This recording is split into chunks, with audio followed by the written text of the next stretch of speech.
9. Lady Pole, outubro de 1807. Já se afirmou, e quem o fez foi uma senhora infinitamente mais inteligente do que este autor, que o mundo costuma tratar de maneira muito gentil jovens que morrem ou se casam. Imagine então o interesse que se criou por Miss Winterton. Jovem alguma jamais obtivera tais vantagens. Morreu numa terça-feira, foi ressuscitada logo cedo na manhã de quarta-feira e na quinta-feira já estava casada, o que para muitos foi emoção demais por uma semana só. O desejo de vê-la era geral. O máximo de informação a que a maioria das pessoas tinha tido acesso era que ela perdera um dedo ao passar de um mundo para outro e dele voltar. Isso era extremamente perturbador. Teria ela sofrido outra mudança? Ninguém sabia. Na manhã da quarta-feira, a manhã de seu feliz renascimento, os autores dessa maravilhosa aventura conspiravam para privar a cidade da notícia.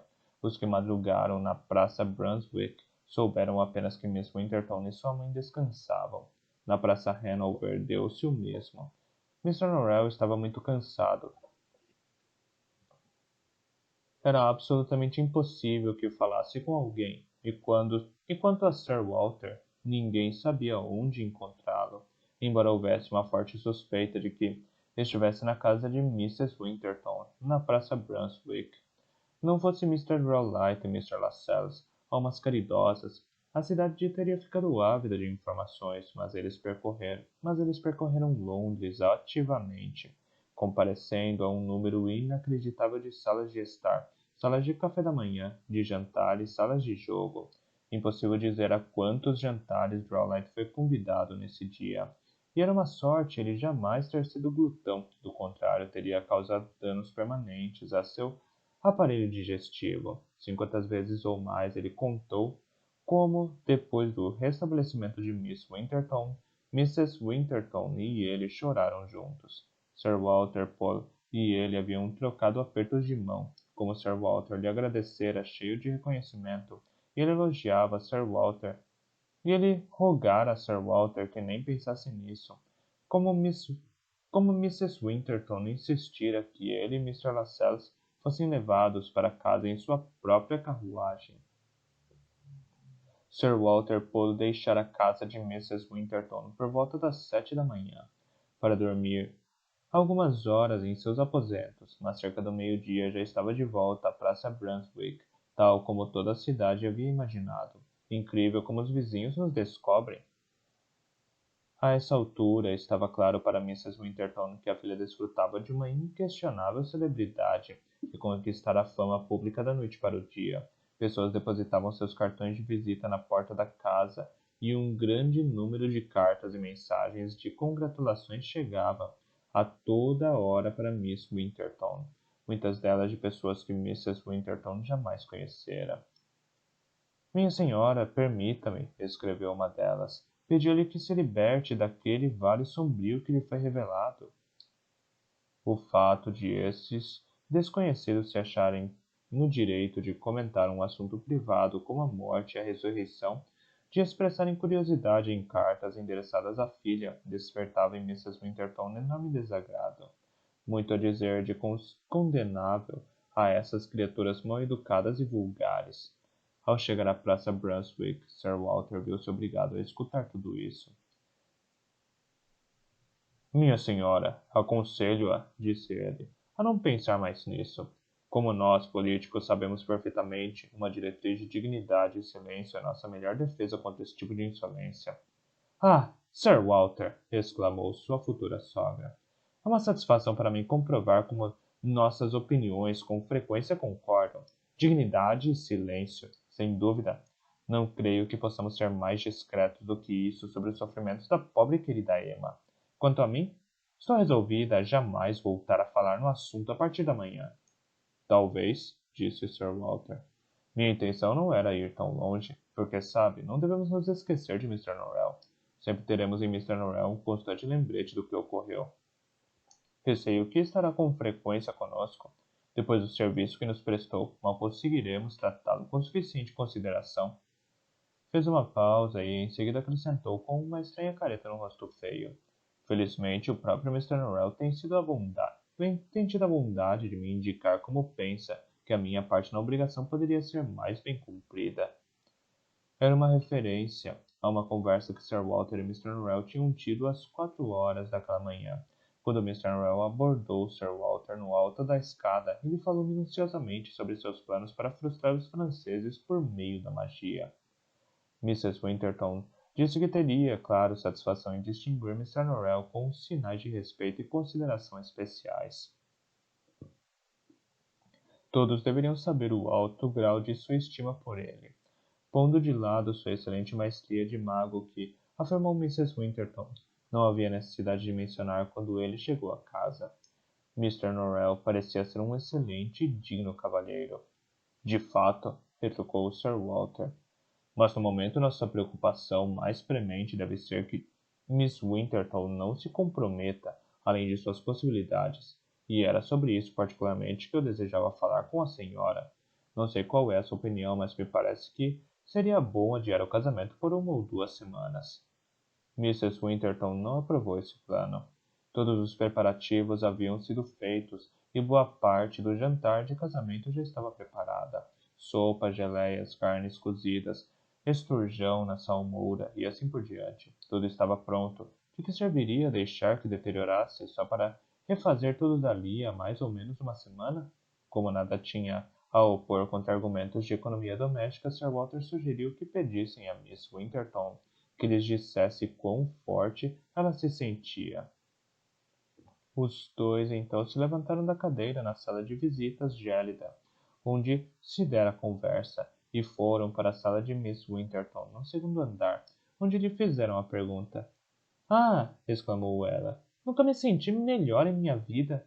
Sinto-me forte e bem. Obrigada. Já saí esta manhã. Não costumo caminhar. Raras vezes me sinto capaz de me exercitar, mas esta manhã a casa me pareceu uma prisão. Tive vontade de estar ao ar livre. Sir Walter pareceu preocupado. Terá sido prudente? Dirigiu-se a Mrs. Winterton.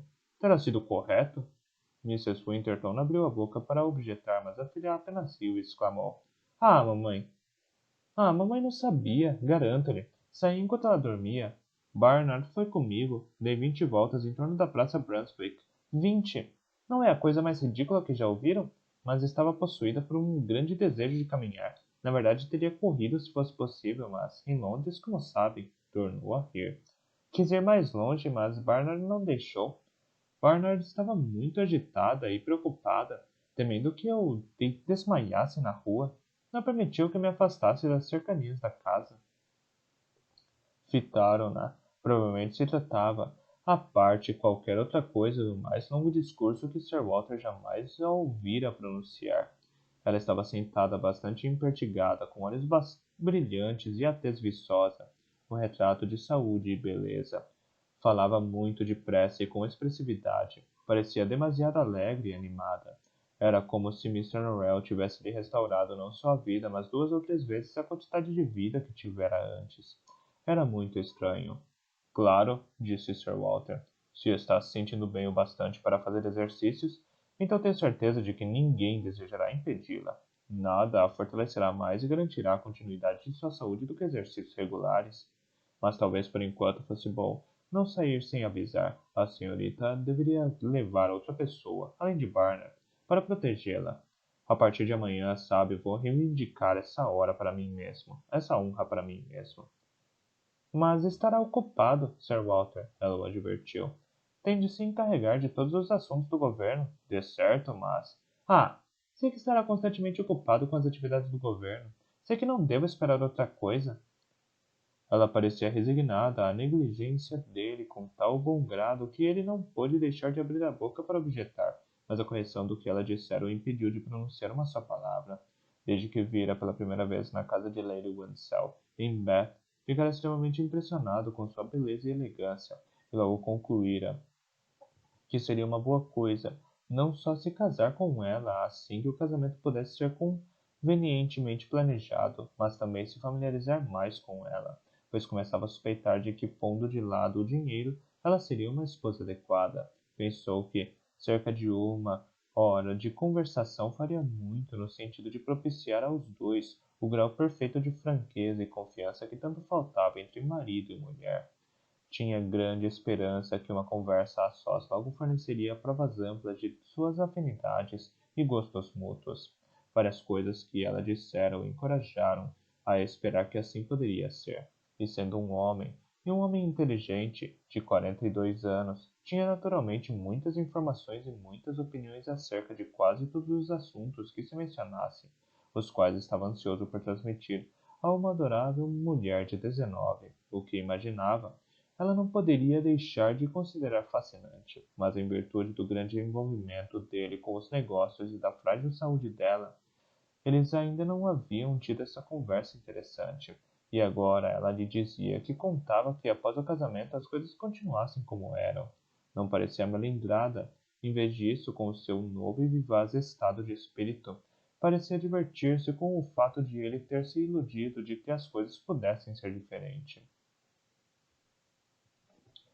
Lamentavelmente, ele já estava atrasado para um encontro com o ministro das Relações Interiores. Por isso tomou a mão de Miss Winterton, a mão direita inteira, e a beijou com elegância. Disse-lhe que aguardava com ansiedade o dia seguinte, que faria dele o mais feliz dos homens.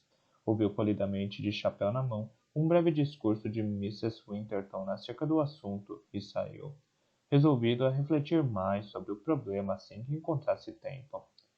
Na manhã seguinte, o casamento, com efeito, se realizou na igreja St. George, na Praça Hanover. A ele compareceram quase todos os ministros de Sua Majestade, 2 ou 3 duques reais, meia dúzia de almirantes, um bispo e vários generais. Lamento dizer, porém, que vitais como tais grandes homens sempre devem ser para a paz e a prosperidade de uma nação. No dia em que Miss Winterton se casou com Sir Walter Pole, ninguém lhes deu a menor importância.